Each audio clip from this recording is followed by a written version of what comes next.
എന്തായി അവസ്ഥ സത്യ സ്ഥിരീകരിക്കാവുന്ന വിവരങ്ങളൊന്നും പറയാമോ? വളരെ ഉള്ളിലേക്ക് കടക്കാനുള്ള ശ്രമമാണ്. ഇതുവരെ പൂർത്തീകരിച്ചിട്ടില്ല.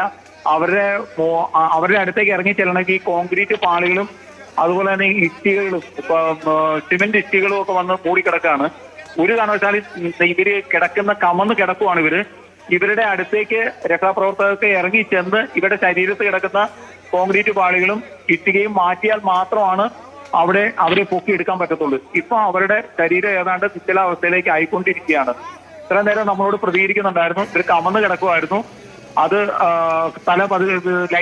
ലൈറ്റിന്റെ പ്രകാശം കാണുന്ന സമയത്ത് അവര് തല പൊക്കി കാണിക്കുന്നുണ്ടായിരുന്നു.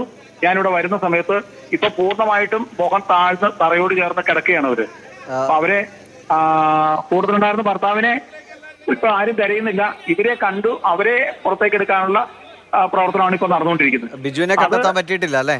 എത്തിയിട്ടില്ല. ഇതുവരെ അവരുടെ അടുത്തേക്ക് എത്താൻ പറ്റിയിട്ടില്ല. ഞാൻ ഇപ്പോഴത്തെ ലേറ്റസ്റ്റ് വിഷ്വല് ഞാൻ അയച്ചിട്ടുണ്ട്. ഇപ്പൊ ഇവരകത്തേക്ക് കയറി ചെന്ന് താഴോട്ട് ഇറങ്ങാനുള്ള ശ്രമം നടത്തിക്കൊണ്ടിരിക്കുന്നത്. ഇവിടെ നടന്നിട്ടില്ല. വളരെ ഉപകരണങ്ങളെല്ലാം കൊണ്ടുവന്ന് വെട്ടിപ്പൊളിച്ച് മാറ്റി ഇടിച്ച് അകത്തേക്ക് ഇറങ്ങണം. ഇപ്പൊ സംഭവം നടന്നിട്ട് ഏകദേശം 2 മണിക്കൂറോളം ആയി. അതുകൊണ്ട് ജീവനോടെ കിട്ടുക എന്ന് പറയുന്നത് വളരെ പ്രായോഗികമായി ഉണ്ടാവുമെന്ന് തോന്നുന്നില്ല. അവരുടെ അനക്കം ഇപ്പൊ ഇല്ല. തല പൂർണ്ണമായിട്ട് കമന്ന് തറയോട് ചേർന്ന് തന്നെ കിടക്കുകയാണെന്നാണ് നമുക്കിപ്പോ കിട്ടുന്ന വിവരം. ആൾക്കാർ ഇറങ്ങിക്കൊണ്ടിരിക്കുകയാണ്. ഇതുവരെയും പുറത്തേക്ക് എടുക്കാനോ താഴോട്ട് ഇറങ്ങാനോ. അതായത് ഈ കോൺക്രീറ്റ് പാളികൾ പൊട്ടിച്ച് ഈ വീടിന്റെ കോൺക്രീറ്റ് സ്ലാബുകൾ ആണ് ഇവരുടെ മേളിൽ കിടക്കുന്നത്. അത് പൊക്കിയെടുക്കണമെങ്കിൽ കോൺക്രീറ്റ് പൊട്ടിച്ച് അതിലെ കമ്പികൾ മാറ്റി വേണം താഴോട്ട് ഇറങ്ങാൻ. ഇതുവരെ ഇവർ കിടക്കുന്ന സ്ഥലത്തേക്ക് ഇറങ്ങാനായിട്ട് സാധിച്ചിട്ടില്ല.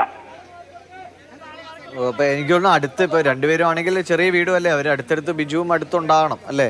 മറ്റേ ആളെ കാണാൻ പറ്റിയിട്ടില്ല. വേറൊരു റൂമിലേക്ക് നോക്കാൻ പറ്റിയിട്ടില്ല. ഇവര് കിടക്കുന്ന റൂം മാത്രമാണ് ഇപ്പൊ നോക്കുന്നത്. ഇതിന് 3 റൂമുണ്ട്. വലിയ കോൺക്രീറ്റ് ബിൽഡിംഗ് ആണ് ഇത്. റോഡിൽ നിന്ന് മണ്ണിടിഞ്ഞിട്ട് നിരങ്ങി പോകുന്നു ഈ സാധനം. വീട് നിരങ്ങി പോകുന്നല്ലേ? വീട് നിരങ്ങി പോന്നു. എന്നിട്ട് പൂർണ്ണമായിട്ടും മണ്ണിനടിയിലേക്ക് അമർന്നു. അപ്പൊ നമ്മൾ നിൽക്കുന്നത് ഇതിന്റെ കോൺക്രീറ്റ് പാളി, ഏറ്റവും ടോപ്പിലെ കോൺക്രീറ്റ് പാളി നമ്മുടെ പൊക്കത്തിലാണ് ഇപ്പൊ നിലവിൽ നിൽക്കുന്നത്. അപ്പൊ അത്രയ്ക്ക് മണ്ണ് വന്ന് ഈ വീട് അങ്ങനെ തന്നെ, വീടിന്റെ ഉള്ളിലേക്ക് മണ്ണ് കയറിയിട്ടില്ല. വീട് അങ്ങനെ തന്നെ നിരക്കിക്കൊണ്ട് പോവുകയാണ് ഉണ്ടായത്.